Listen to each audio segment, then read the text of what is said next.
people who don't experience racism, people who don't go through immigration, they don't know how expensive it is to run this background software constantly in the back of your mind trying to scan for threats. So say I have 6 hours of decision making in a day. Because of anxiety, I now have 5 hours left. Because of ADHD, being distracted, I have 4.5 hours left. Because of racism, I have only 4 hours left. Because of immigration, I have only 3 hours left. Productivity advice, the generic one out there of just do it like you're brushing your teeth, that misses it completely. It has made me feel broken, like there is something wrong with me for not following that advice. Existence is expensive for people who have melanin in their skin. A lot of us, people of color, have been forced to go abroad for better opportunities. And we thought that things would get better, and they have. Financials or breathing clean air or feeling a little safer. However, there is this one expensive background software that has been installed in the back of all of our minds. So without realizing, just about every room I walk into, I'm always scanning for whether people are looking down on me for the color of my skin and the color of my hair, or whether I belong here. Hi and welcome to another episode of Notes from a Desi Girl. I want to start with this experience I had at a coffee shop. I am quite fortunate enough to live in one of the good parts of America, in a good state, which is very progressive, a little too progressive at times, and that's a good thing because people are usually open-minded. I live in a good town where there's a lot of tech industries here, so people who have had like higher education degrees often gravitate towards this area to be able to work in tech. I was in this coffee shop, and this coffee shop is in one of the best areas in one of the best towns or states of America. Where I live, there's so many Indians, there's so many Asians actually, that after a while I don't really see color. In fact, instinctively, by default, I don't really see color, which is weird because I'm an impressionist painter. So being able to think in how light hits an object and how the colors look or how the values look or how the shapes look, that's kind of a painter's thing. But I don't see a skin color. I don't really think of anyone as different. I think that's nice. That's how it should be. And that's how it has been. Whenever we walk in the downtown, we want to get an ice cream or we are taking my puppy on a walk, a lot of people smile at us. They may or may not be dog people, but a lot of the times boomers, white boomers, couples have smiled at us. I would not expect white boomers to be welcoming to me. Why? This is like they have been here for what, in this town for 30-40 something years, and I've been here for only 2 years. So if someone like that smiles at me, I automatically feel welcome. Existence for people of color abroad is like taking all of these disparate events of existence and trying to string them together to feel like home. Maybe it's a little weird because back home in India, people don't usually smile at each other that much, but sometimes women smile at each other, and I like that. So when old people, especially old white people, are smiling at me and my puppy, I feel like, oh, that's so nice. Now this particular coffee shop, we walk in, right, and this is like right next to the biggest companies ever. Like it's a very progressive company, very progressive area. I walk in and there's an egg-shaped white man with no neck. He's wearing a t-shirt with a Twilight print on it. If I had nothing else to go on, I would say, okay, Twilight print for a man that age means he's whimsical. And that's fine. Usually I would just say, okay, he's far left. He looks, polyamorous. Which means he's very open-minded. That's what I would think of him as. Because why is a grown man wearing a Twilight t-shirt? Nothing wrong with it. Like, cool. I guess he's open-minded. And usually all the people who serve or take orders at the coffee baristas, they are really kind and welcoming, and they have a little conversation with just about anyone. Doesn't matter. This coffee shop is also, a lot of Asians go there, South Asians go there. Anyone goes there. This man was busy. Fine. So for 5 minutes, he was doing something in the background. There weren't that many people in the coffee shop at the time. And the few people that were on that day, they were probably American, like Asian American, white American, European American, whatever, right? They were American. Because I heard them and they had an accent, American accent. So I'm like, okay, whatever. This man for 5 minutes didn't look at us. When he took our order, He didn't look at us in the eye. And this is very unlike American culture, because Americans are really friendly, especially baristas. They're like, hey, how are you doing? What can I get for you? And they're so smiley, because that's a big part of what their work is. And that's why when you have a nice interaction, you feel like you want to give a tip, like even if it's not necessary. This little interaction can make your day sometimes if you're in isolation like from immigration limbo. And this guy mumbled. He asked us twice. He didn't look at us. On its own, it's like, oh, whatever, he's busy. I don't mind. I don't care. We go there. We have a seat, and we have a puppy with us, and we are like, hey, can we get a pup cup? Usually we don't have to ask. The people just say, hey, would you like a pup cup? Because it's a dog-friendly coffee shop. So usually the owner has like a rule that if dogs come, you always have to ask, do you want a pup cup? He didn't ask. It's fine. The last time they were out, so maybe they're out, right? We take a seat. 3 of us, my husband, me, and my dog. He's on the ground. We told him, like, we want to have coffee here. After a while, he calls out, and we go there, and it's a styrofoam cup. On its own, it's not a big deal. It's nothing. A lot of the times you go to coffee shops and maybe the dishwasher is running, maybe they're out of clean cups. So they give coffee in styrofoam cups for people who are sitting at the coffee shop and having coffee. Like, that's fine. We take it. It's like, okay, no, it's a to-go cup. It doesn't feel great, but whatever. This is a champagne problem. We sit there. And on its own, these events mean nothing. In fact, connected to each other also, by this time, it's just been 10 minutes that I'm in the coffee shop. It means nothing. But then a woman walks in. She's middle-aged and she's European American. She's white. And she has like an American accent. I can't help but, because there's not that many people in the coffee shop, so I can't help but overhear he was so sweet to her. He looked her in the eye. He didn't mumble. He was really open and kind, and just earlier, the way he spoke to us, you would have thought maybe he's not able to speak. You would have thought that. But with her, he was as conversational as it gets. And I'm like, okay, whatever, right? Again, this is not like such a big deal. But then the woman sits somewhere around us. And this is a coffee shop where they call out your name once the coffee is ready at the counter. And then you go and collect it. That's what everyone does. They call your name. This is not Starbucks. It's just like a local coffee shop. But while we went and collected our coffee in this like Starbucks, took the coffee, he made it immediately, by the way, I noticed. And he brought it to her and served her on the table, which is not like norm for this shop. And now, I can't help but, because she got her coffee in a ceramic cup, we got it in a styrofoam cup. We were called our name and he didn't even look at us. And when I went there, I thanked him. Like, thank you so much. That's just what you do. But in this case, he came to the woman. He had an interaction with her while he brought her the coffee, which is again not the norm. So now I'm here thinking, did I just thank that man for being racist towards me? What did I thank him for? What was that about? This incident should not be that big a deal. Again, these little events on their own do not mean anything. Maybe the dishwasher was busy. Maybe he didn't have a clean cup for us in the time. Maybe, I don't know, something was in his mouth and he mumbled. I don't know. That's kind of the weird point here. I don't know if he was racist or if this was a coincidence. By the way, this was last month. 3 days ago, on Sunday, we had a puppy class in that area. So we went to the coffee shop again. It was our little ritual on Sunday. He was there again, but there was another barista as well, and she was very sweet. So we barely had to interact with him.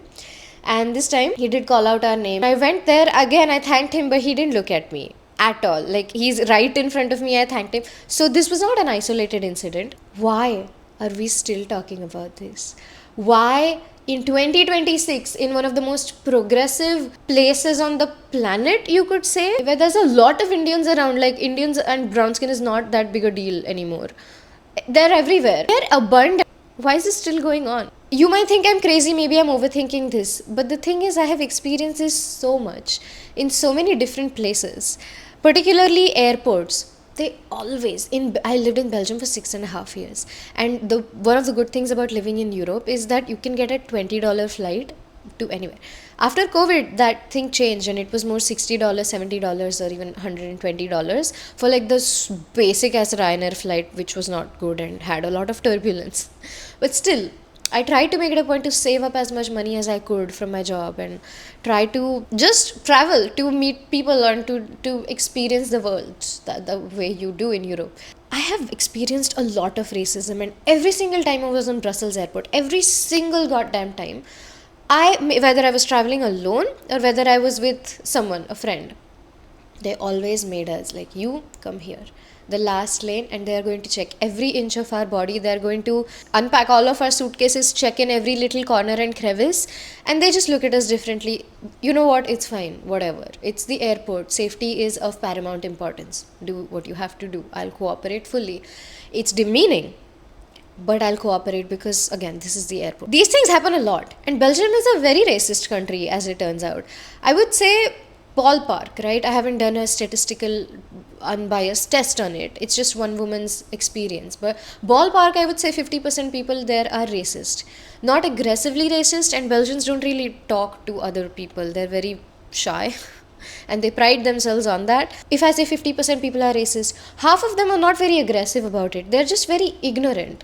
But they are ignorant in the way that they still think, till this day, that India just means curry and Ganesh. Can you believe it? In this day and age, the most populated country in the world, with so much that we have achieved and so much beauty we have in our culture, it's so vibrant, it's worth experiencing. They still think India is just curry and Ganesh.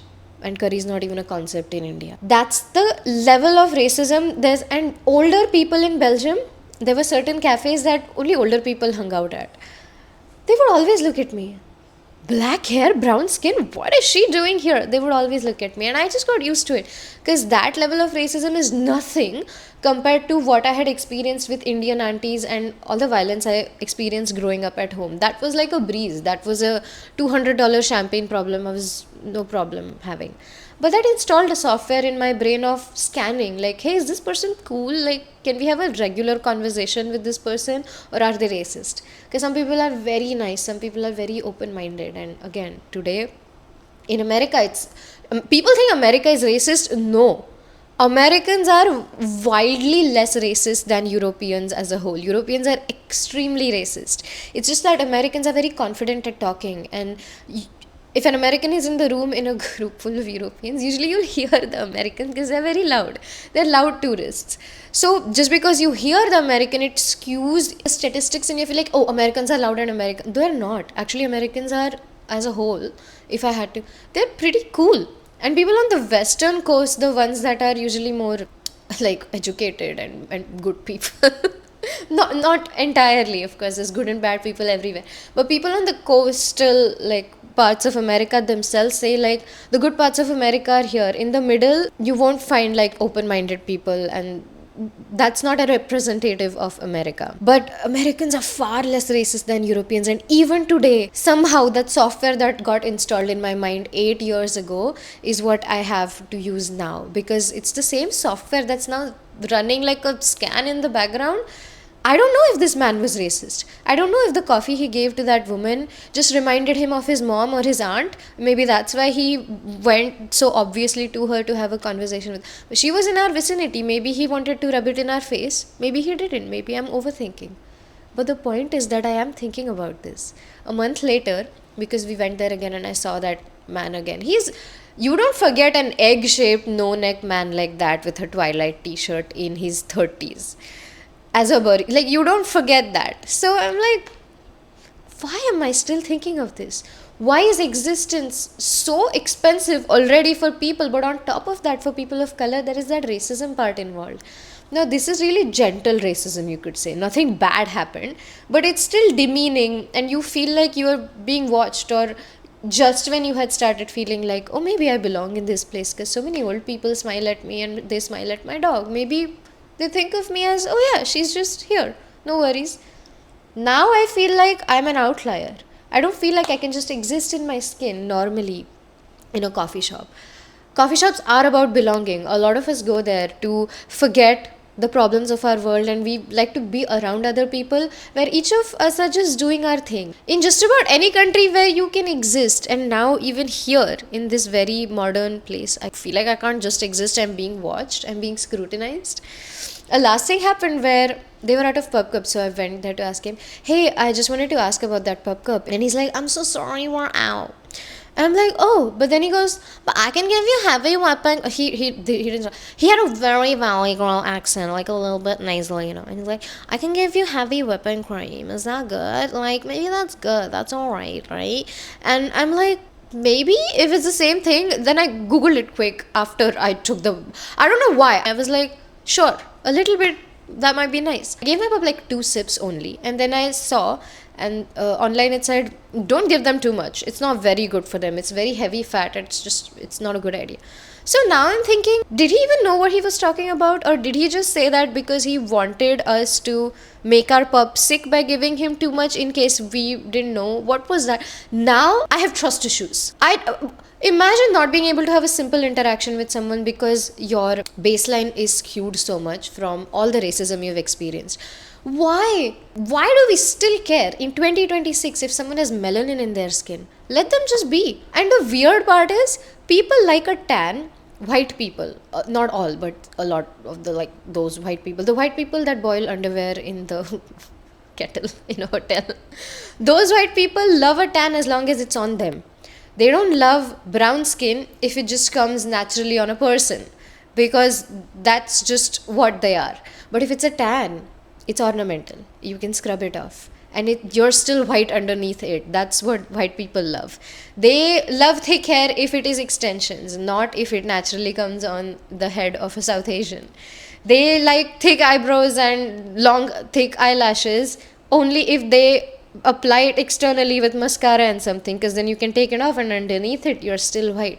But if it comes naturally on a brown girl, somehow that's not acceptable, and that's not pretty. Now the second part of the story. Yesterday, I realized I have to optimize my titles because I'm making a lot of episodes, and I think that women relate. I think that people will feel heard in their bones if they listen to me, and I want to hear about them too in their experiences so that I feel it in my bones. It's a community, right? I want that. I want women, any woman who relates, to be here. I won't reach them unless I package my titles very well. So I was like, I have to optimize my titles, but I don't want to feel like I'm a sellout. I don't want to make it cringe, So in optimizing this, I still had to ask my question, who is my channel for? And what is the one underlying lens or principle through all of my videos? And in doing that, I am talking about life for people of color who are ambitious, who are creative, when systems have failed them. As a Desi girl, navigating creativity and ambition abroad in a system that consistently keeps failing her.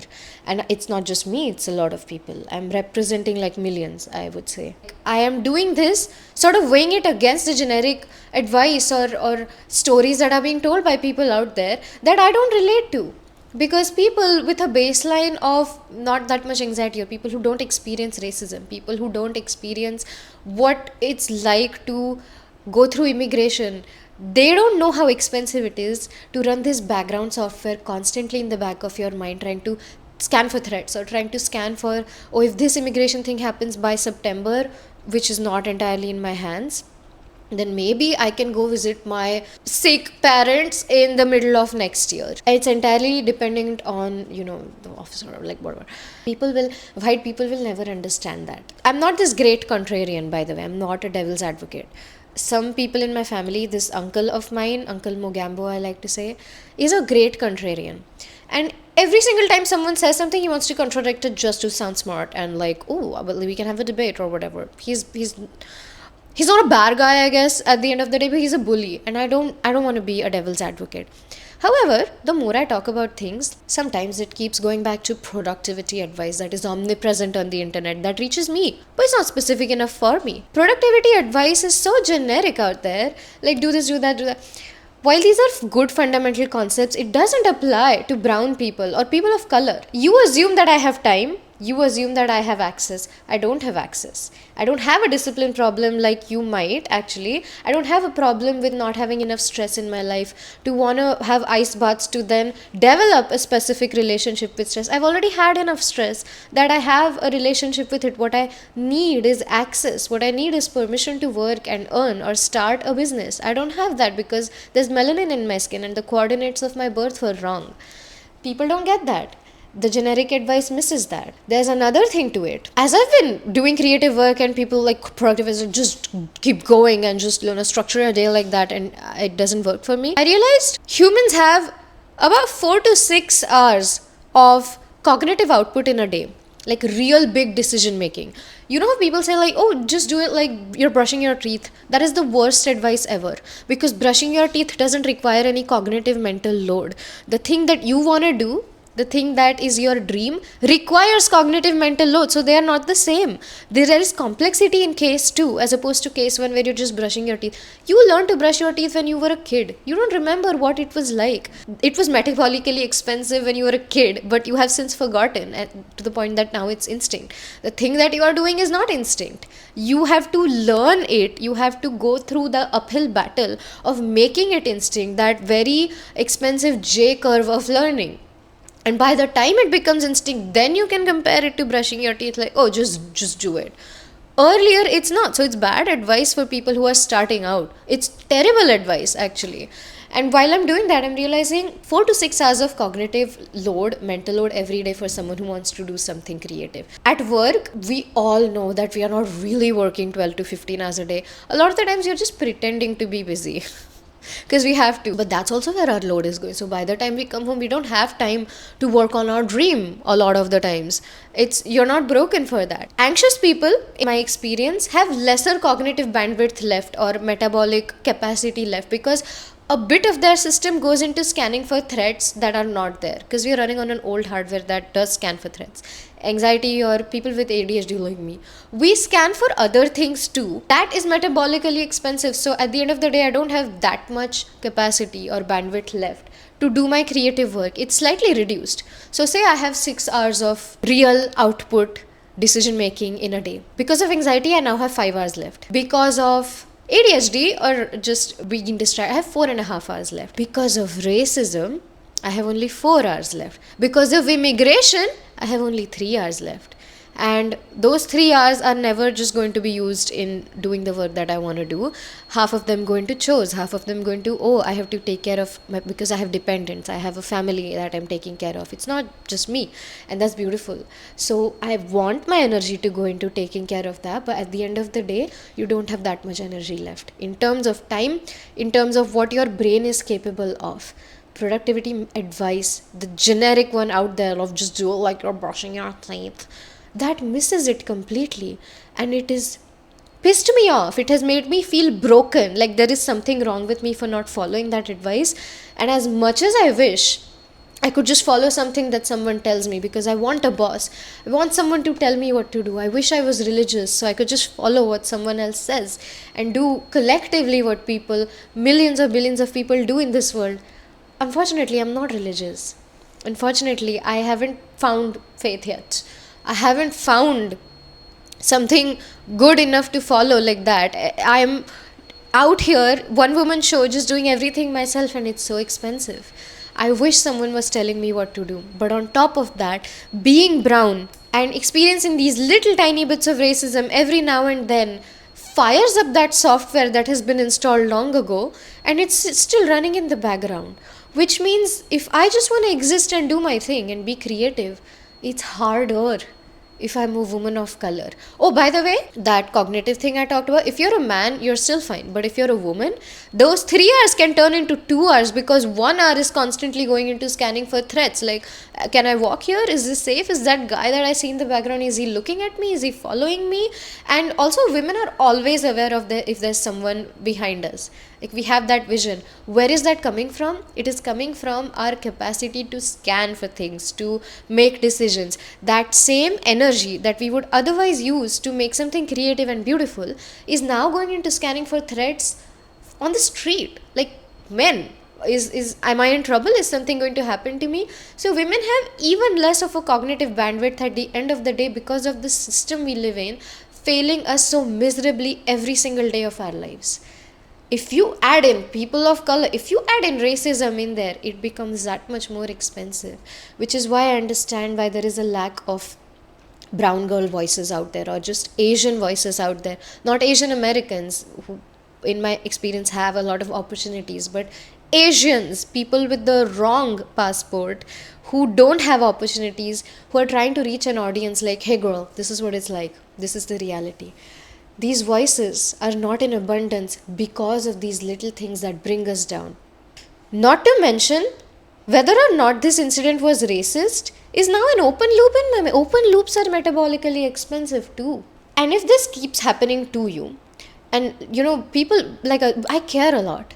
I'm not very thick skinned and I'm okay with that. I care. Whether or not I care about the right things or the wrong things will take me decades of practice.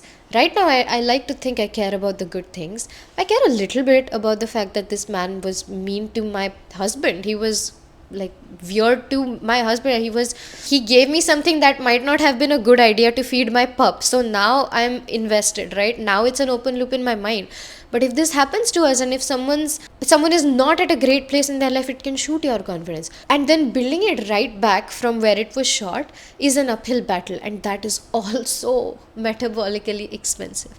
So when a person who has had opportunities in their life and a relatively stable life with some trauma talks about productivity, it can never apply to someone whose entire life and existence in 10 different facets of being has been an uphill battle, because the time, the bandwidth, the capacity we have left at the end of the day from being alive through all of these 10 different things, like a woman, then brown woman abroad, brown woman going through immigration limbo where I am not allowed to do anything or work, brown woman trying to walk on the streets where I have to think of, hey, am I safe? Brown woman taking care of other people. And oh, my parents are aging, but I want to meet them, but I cannot because I'm not allowed to right now.